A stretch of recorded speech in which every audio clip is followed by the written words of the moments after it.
গল্পের নাম ভয়াল মেলা। অন্ধকার রাতের নির্জন রাস্তা। রাত গভীর। নির্জন রাস্তায় রাসেল আর তার বন্ধুরা হেঁটে যাচ্ছে। তারা একটি গ্রাম্য মেলার কথা শুনেছে, যা মধ্যরাতে শুরু হয়। মেলায় প্রবেশ। মেলায় ঢুকে তারা খেয়াল করলো সব কিছু অদ্ভুত লাগছে। মানুষের চোখ একদম ফাঁকা, দোকানিরা হাসছে কিন্তু হাসিটা অস্বাভাবিক।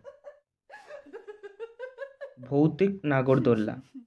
রাসেল ও তার বন্ধুরা নাগরদোলায় চড়ার সিদ্ধান্ত নেয়, কিন্তু যখন এটি ঘুরতে শুরু করে তারা খেয়াল করলো অন্য কোনো মানুষ নেই, শুধু তারা আর অদ্ভুত ছায়ামূর্তি। মুখোশালা বিক্রেতা। রাসেল এক দোকানে গেল যেখানে একজন মুখোশালা বিক্রেতা দাঁড়িয়ে। সে রাসেলকে বলে, এটা একটা মৃত্যুর মেলা, এখান থেকে কেউ বেরোতে পারে না। পালানোর চেষ্টা।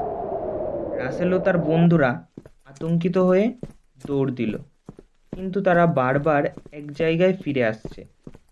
এক বৃদ্ধা এসে বলল, এখান থেকে মুক্তি চাইলে বলি দিতে হবে। বলির সততা।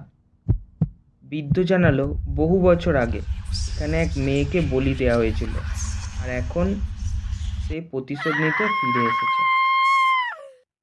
মৃত্যুর ছায়া।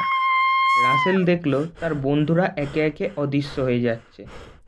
এক ভৌতিক ছায়া ধীরে ধীরে তার দিকে এগিয়ে আসছে। শেষ মুহূর্তের পালানো। রাসেল কোনোভাবে তার ফোনের টর্চ জ্বালালো, আর তাতেই সব ছায়ামূর্তি মিলিয়ে গেল।